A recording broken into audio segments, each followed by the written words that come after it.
Shalom to each one of you. May God continue to bless you as you sit in God's presence. If you are alone or if you are with others, whatever your state, may the Lord bless you. Wish someone who is next to you, may God's blessings be with you.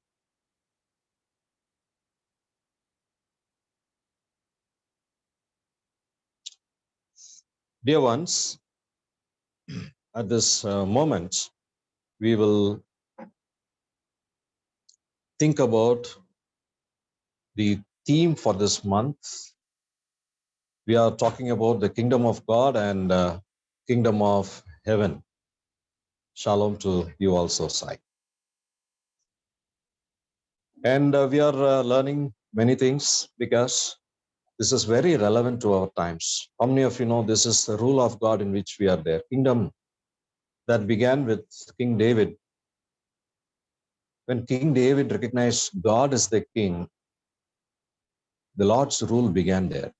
And he said this will continue. Today, in the name of kingdom of God, in a spiritual form, this kingdom is continuing. And Jesus is there on the throne.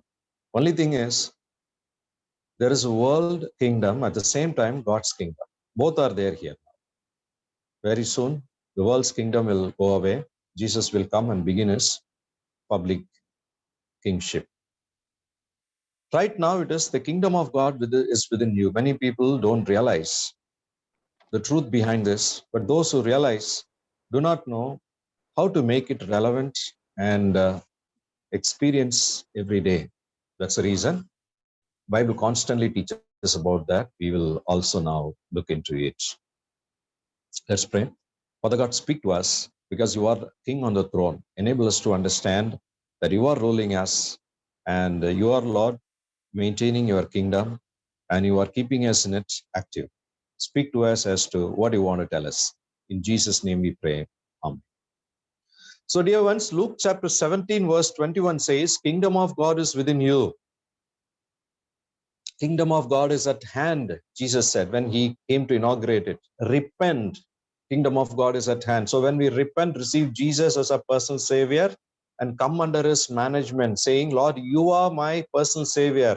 You are my Lord who has authority over me, and surrender myself to your authority. You control me under your management. You keep me and you give guidance to me because you are my Lord. And then we have the kingdom of God grow in us. This kingdom of God has extended from heaven, and this is an eternal kingdom of God. So once it began, it will never stop. Our body will go away, but in our spirit, the kingdom will be with us, and this will help us to take part in different forms.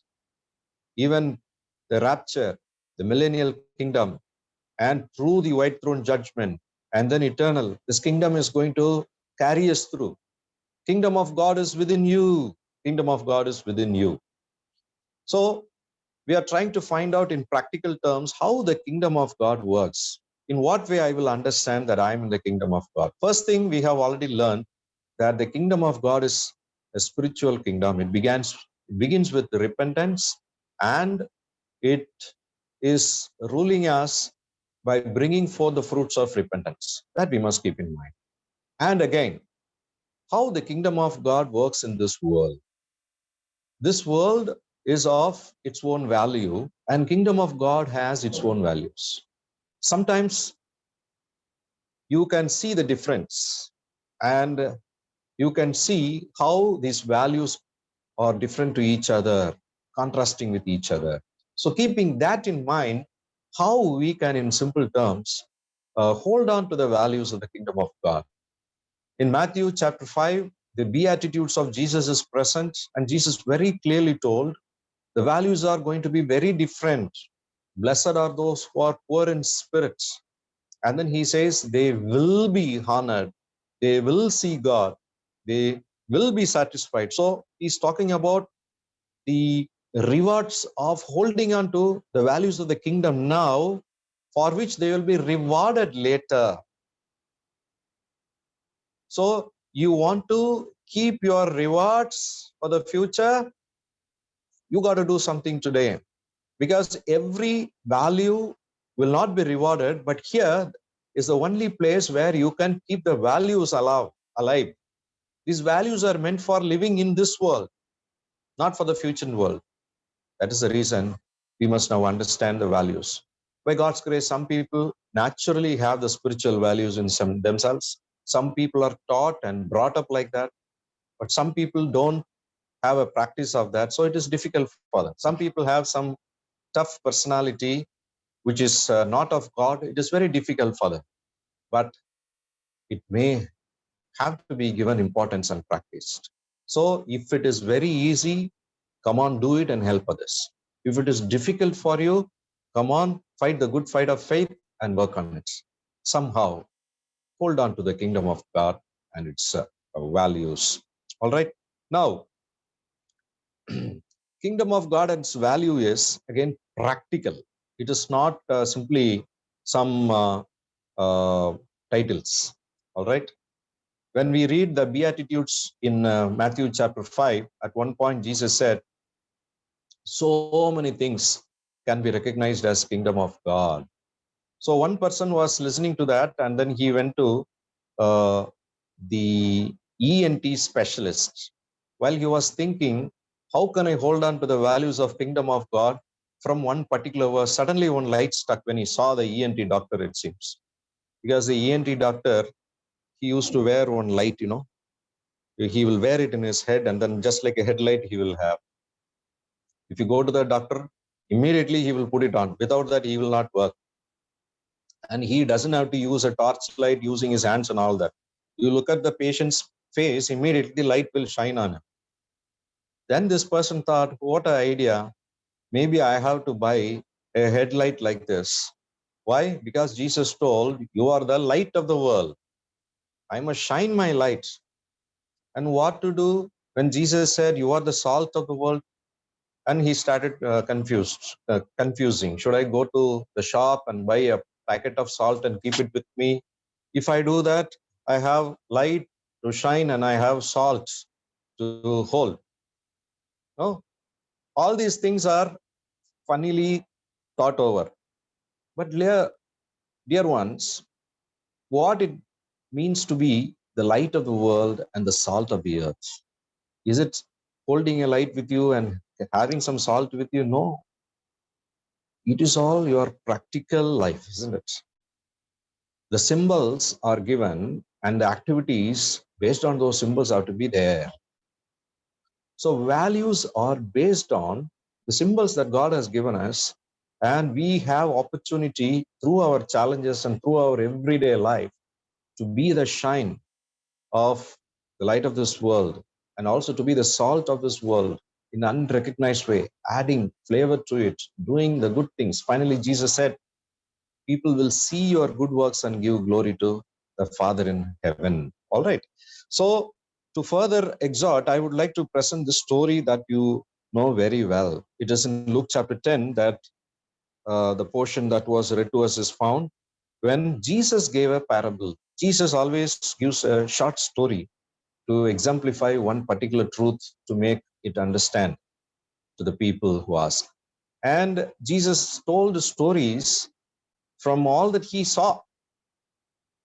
And from the real characters and the real happenings around, he picks up stories and exemplify and illustrates. So here is a teacher of the law. He is a great man. Now, why Jesus always gives importance to it and the writers are writing such events are, it is with the teachers of the law, it is with the religious leaders, God's prophecies and commands are lying. So they have to properly use it and bring it to the people. If they don't do it, then it is difficult. That's the reason when God found that they are not properly using it, they have lost its true spirit, Jesus came and he's giving the explanations. So every question that the experts of the law, the teachers and religious leaders of Jewish people asked, Jesus took time to answer it clearly. In verse 25 of Luke 10, an expert in the law stood up to test Jesus. Teacher, he asked, what must I do to inherit eternal life? Finally, we all have to go to eternal life. That is the whole thing about religion and all, isn't it? Jesus also is teaching about that. The kingdom is eternal kingdom. And he says, what is written in the law about the kingdom and inheriting it? How do you read it? How do you understand it?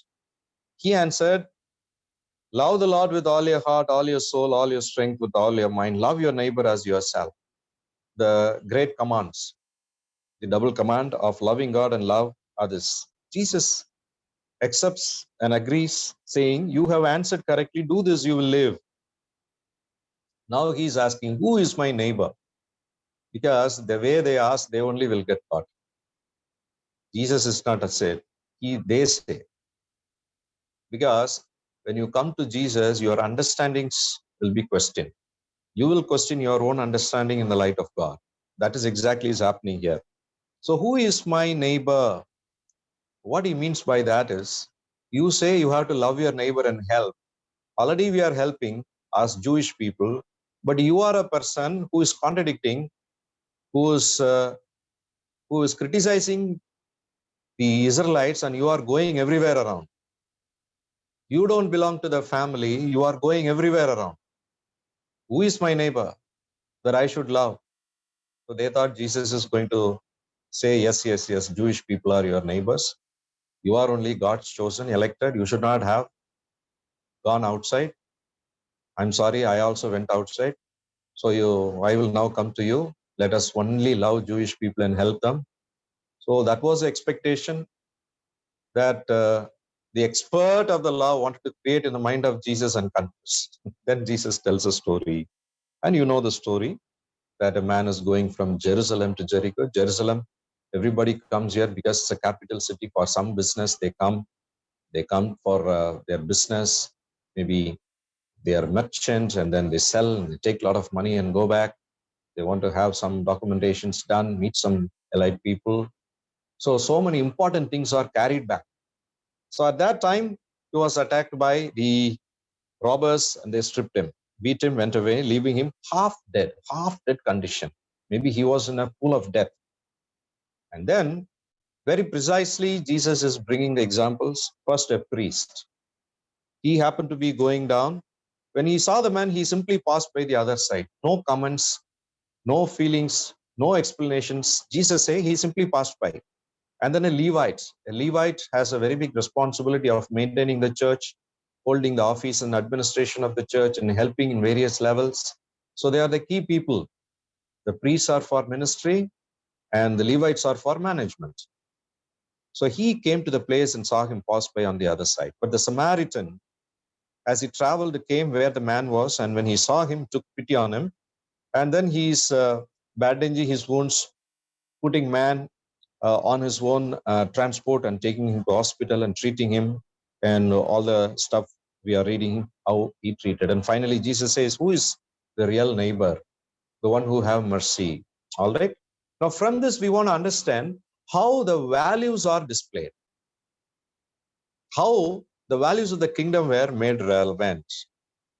Now, I'm going to say that kingdom values compassion.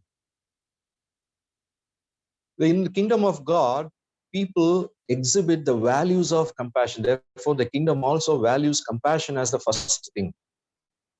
So when we are in the kingdom of God, we are to have a compassionate heart. Kingdom will value that. It recognizes that. That is a value of the kingdom. This man, Samaritan, he had the value of the kingdom by being ready to stop. We always run. We always do our works. We have our patterns of doing. But he was ready to stop, a hard stop, to take time to think about a person who needs compassion. Whereas the others could not help. Others could not help. Why? What was going on in priest's mind and Levite's mind? That they were not ready to stop. The first thing comes to our mind is maybe the same mind that we have in India. No, you happen to see someone there with a need or accident, at least some people will stop and see, but others won't. They will simply go away. Why? If I go into that, there is a risk in it. I may be called to police station, and all through my life I have to go. I should be witness and all that. So what kind of person you are if you happen to see something? Like sometimes you will be in your own crisis running for time. We may not have the mind to do it. But definitely some people will help. Usually the people who come to help, nowadays there is awareness that many people stop. Usually only ordinary people stop. Those who have no job, those who don't think about anything. In other words, low-minded people. The Samaritan is a low-minded person, maybe. He doesn't understand that he had to take risk. So he immediately stops and acts. Immediately he stops. Seeing a person in trouble, in blood pool, on the roadside, not knowing who it is, he is ready to immediately stop. That means this is not the first time he's stopping. There is a practice in it. And look at that, he is having oil and the wine, medicine to heal him. So maybe he has been practicing this. So he is a habitual offender. So when the people were branding him as Samaritan, Samaritan is a low name. It's a low branding name. Samaritan means they are not God. They are corrupted people. They are sinners. They are deceivers. That is a brand. There are many adages.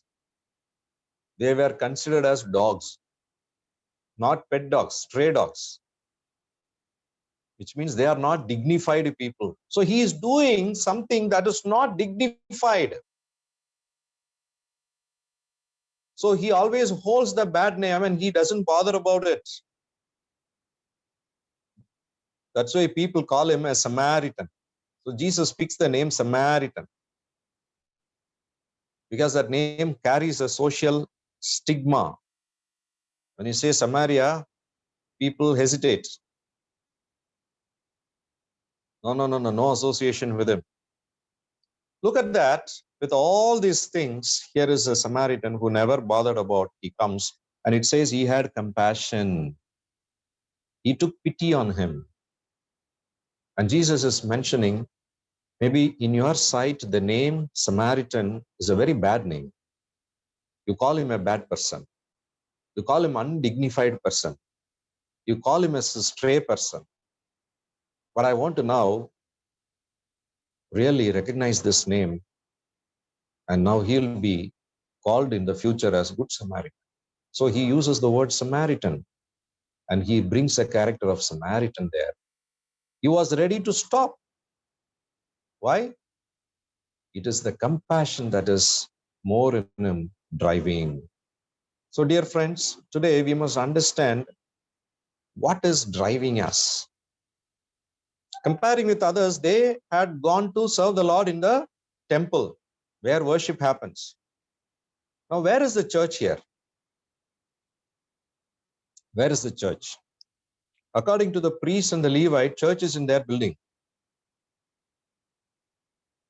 But Jesus is pointing, when the people are worshiping here in the church under the leadership of priest and Levite, I see the church here. I see the church inside the wall. I see the church outside the wall. And what is the spirit of the church? It is driven with the Spirit. Inside, maybe they are filled with the Spirit. But here, it is led by the Spirit. There's a difference between some people want only to be filled with the Spirit. They don't want to be led by the Spirit. They don't want to be driven by the Spirit. Some people want to be driven by people's opinion. In their sight, I'm dignified or not. They don't want to be led by God's Spirit. So, dear friends, what is a Spirit-filled church? What is a Spirit-filled religion? Jesus said, the Spirit of God is upon me. We did that. We read that verse also in Isaiah chapter 61. And then it is called as this manifesto, mission manifesto, we call it. Spirit of the God is upon me. So what I will do in Isaiah 61, if you have not heard this, I will read again. Jesus' words these are, which he used later. The Spirit of the sovereign Lord is on me because the Lord has anointed me. The anointment of the Spirit is upon me to proclaim the good news to the poor, not to those who can afford to give me offering.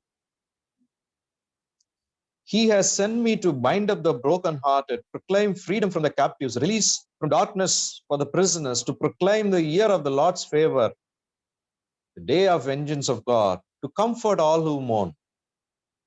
So many things he's saying to Jesus late quoted. In Proverbs chapter 24, you can see such expressions of the kingdom all through the Bible. That is what makes the Bible as a book of common spirits. Everywhere the message is the same, Old Testament, New Testament. Proverbs chapter 24 in verse 11 and 12, we read, rescue those being led away to death, hold back those staggering towards slaughter. If you say, but we knew nothing about this, does not he who weighs the heart perceive it? If you say, I don't know anything about it, I don't want to know anything about it, then he says, God who weighs the spirit, won't he weigh your spirit? Does not he who guards your life know it? The one who is guarding your life will see that. Will he not repay everyone according to what they have done? According to what you have done, he will repay. So, dear friends, it is a risky to get into the world and help people. I know that. You have to face various kind of risks that could be expressed, that could not be expressed, that would be understood by all, that would not be understood by all. In James chapter 1, verse 27, religion that God our Father accepts as pure and faultless is this: to look after orphans and widows in their distress and to keep oneself from being polluted by the world. So, dear friends, keep the Redeemer and the redemption in mind. That is going to be your only standard. The Lord redeemed me.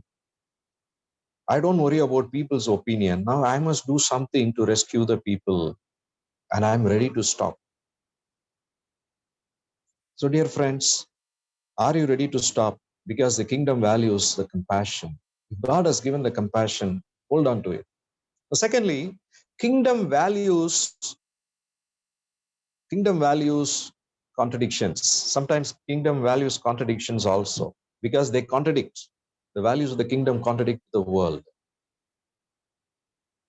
Now, imagine that the Samaritan is also a priest or a Levite, and he did not appear to the worship, and then the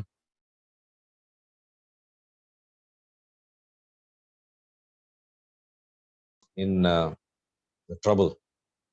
And for the worship service, he did not show up. Who? The priest called the Samaritan. So they are called now before him for questioning. So the first two persons, priest and the Levite, are questioned before they question the Samaritan. Why did you avoid helping that person? So what the priest would say, see, I am a worship leader. I am the priest of the church. I had a commitment to God. So I came here. I am in my commitment to God. Can you say I'm wrong in avoiding him? No, it's not wrong. It's not wrong at all.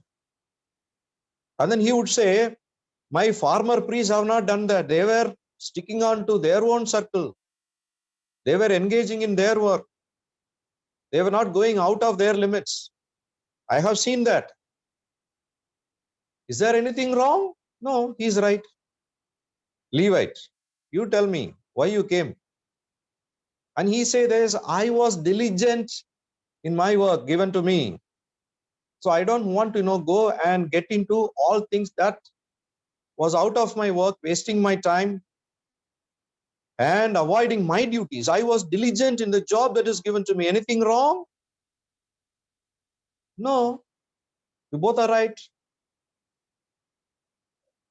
So they both stand for commitment to God and diligent to the work in avoiding this trouble. I remember one day I was taking a preacher to the church in my bike long ago. He was a preacher whom I look up to, a layman. I was not a preacher at that time. I was just a young man. When a person just met an accident, fallen down, He's crying, and one or two people came. I stopped the bike. He said, David, when you are going to church, you should not stop for all these things. Come on, please go. Okay, sir. So I just went. But later on, I became a preacher. I just questioned the values that I have learned. What is happening to this man? Good Samaritan. He was totally out of the box. So according to others, he is upsetting the patterns. I don't know where he learned this from. We have to be in our pattern. Remember, dear friends, Jesus was a completely misunderstood person. He was always going out of the box. He was not like a true Jew. He was not like a true Jewish leader. He had all complaints. He's eating with sinners, breaking the law of Sabbath, talking to the Samaritan woman, freeing the prostitute, visiting Martha and Mary.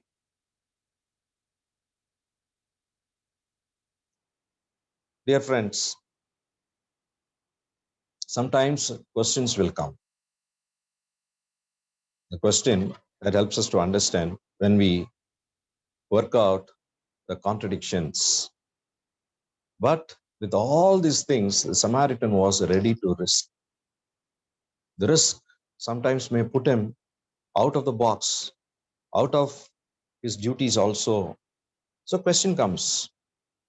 At one point, maybe people who want to stick on to the values of the kingdom of God may question, am I right or wrong? Or I risked something and this has become wrong. What will I do? So when such things comes, what will you keep in mind?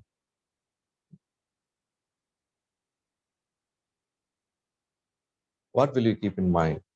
I think we need to keep how God will look at us and reward. Keeping rewarder in mind, keeping redeemer in mind. Now keeping rewarder in mind. In Proverbs chapter 24 and verse 16, we read, for though the righteous fall 7 times, they rise again, but the wicked stumble when calamity strikes. This is the difference.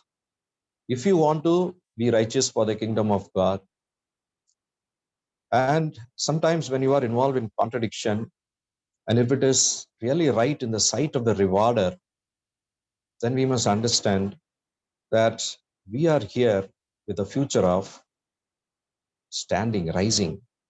You try an error, 7 times you try an error, you will stand. That is your future. But the wicked will look like standing, they will fall, they will never rise. So, dear friends, ready to risk, confused, out of the box, going another mile, and people don't understand, keep the rewarder in mind. Thirdly, kingdom values, it cost resources. If you want to be a person who holds the value and practice, definitely it will be costing. It costs so much. Look at this person. When the Samaritan came down and touched him, he did not know that it is going to take him a very lengthy process. He was keeping his leg deep without knowing the depth. I do not know how many people questioned him. Maybe his people are waiting for him in Jerusalem city. He's not showing up, and he won't know how to explain everyone because everyone will ask great questions. His time is gone, his money is gone. Or if he was his own businessman, how much of business he lost? Look at this money part. What he says in verse 34, he went to him and bandaged his wounds, pouring an oil and wine. Then he put the man in his own donkey. He did not call 108. We call 108. But he called his own donkey, own vehicle, brought him to an inn hospital and took care of him, right from admission and putting him there. And he says, gave to the innkeeper, look after him, he said, by giving 2 denarii. 1 denarii means it is 1 day's salary. For him, if it was he was a businessman, maybe one day income would be, let us say, for a person in Jerusalem, in today's account, 3,000 or 4,000 rupees. 2 denarii he gives, because Jerusalem treatment would be very costly. Hospitals are big hospitals. And he says, look after him, he said, and when I return, I will reimburse you for an extra expense you may have. So full bill I will pay. Now Jesus is telling this example because he is the one who has compassion, and he tries all these things and he takes care of the fullest of expenses.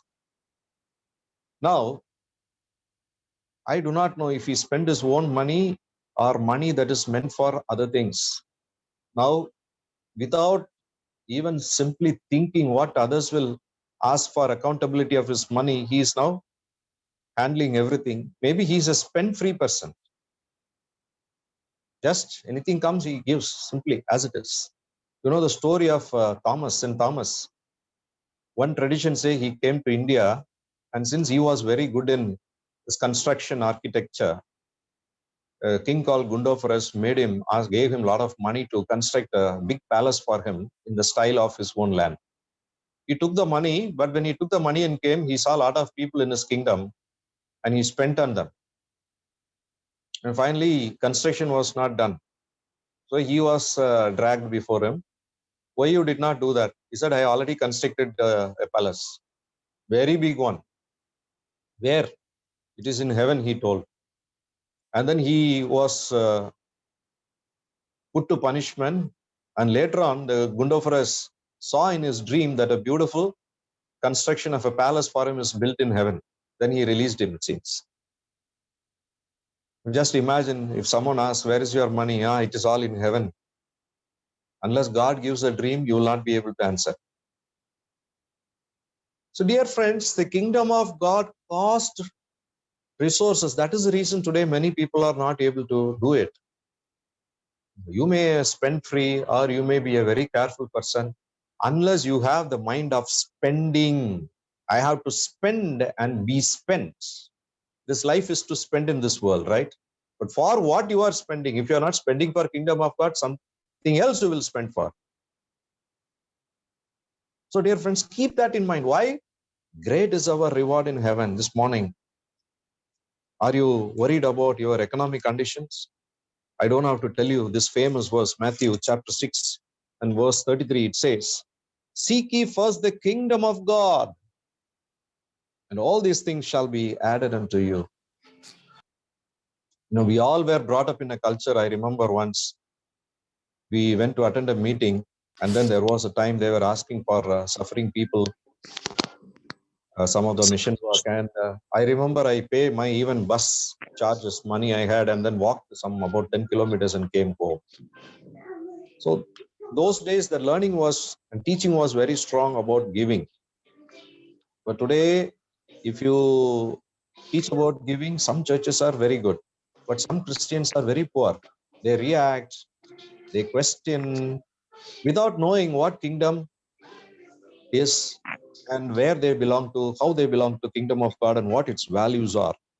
Dear friends, when you say kingdom of God is in you, are you ready to stop? Are you ready to risk? Are you ready to spend? Because the kingdom of God values compassion. The kingdom of God values sometimes contradict. Kingdom of God, the values of the kingdom of God, they cost resources, compassion, contradiction, and costing resources. Somewhere we need to understand and apply these values in our life. Dear friends, that is the way we honor the King who is in us. When we go into the world, take the King with you.